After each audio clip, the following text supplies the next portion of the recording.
श्रीमद् भगवद गीता गीता का सार श्लोक 60वां। न चैत्य कतनो घरियो यदवा जयमा यदि वा नो जयु याल्वे हत्वा न जिजीविषाम ते वशिष्ठम प्रमुखे धृतराष्ट्र।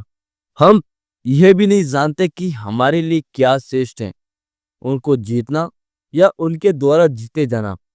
यदि हम धृतराष्ट्र के पुत्रों का वध कर देते हैं तो हमें जीवित रहने की आवश्यकता नहीं है। फिर भी वे युद्ध भूमि में हमारे समक्ष खड़े हैं। अर्जुन की समझ में यह नहीं आ रहा था कि वह करे क्या, युद्ध करे और अनावश्यक रक्तपात का कारण बने। यदि क्षत्रिय होने के नाते युद्ध करना उसका धर्म है, या फिर वह युद्ध के विमुख होकर भीख मांगकर जीवन यापन करे। यदि वह शत्रु को जीतता है, नहीं तो जीविका का एकमात्र साधन भिक्षा ही रह जाता है। फिर जीत भी तो निश्चित नहीं है, क्योंकि कोई भी पक्ष से विजय हो सकता है।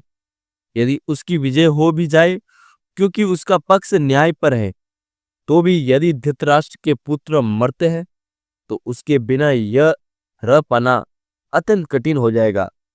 उस दिशा में उसकी दूसरी प्रकार की हार होगी। अर्जुन द्वारा व्यक्त इस प्रकार के ये विचार सिद्ध करते हैं कि वह न केवल भगवान का महान भक्त था, अपितु वह अत्यधिक प्रभु और अपने मन तथा इंद्रियों पर पूर्ण नियंत्रण रखने वाला था। राज परिवार में जन्म लेकर भी भिक्षा द्वारा जीवित रहने की इच्छा उसकी विरक्ति का दूसरा कारण है। ये सारे गुण तथा अपने आध्यात्मिक गुरु श्री कृष्ण के उपदेशों में उसकी श्रद्धा से ये सब मिलकर सूचित करते हैं कि वह सचमुच पुण्य आत्मा है। इस तरह यह निष्कर्ष निकला है कि अर्जुन मुक्ति के सर्वथा योग्य था। जब तक इंद्रिय संयमित न हो, ज्ञान के पद तक ओट पाना कठिन है, और बिना ज्ञान तथा भक्ति के मुक्ति नहीं होती। अर्जुन अपने भौतिक गुणों के अतिरिक्त इन समस्त दैवीय गुणों में भी दक्ष था।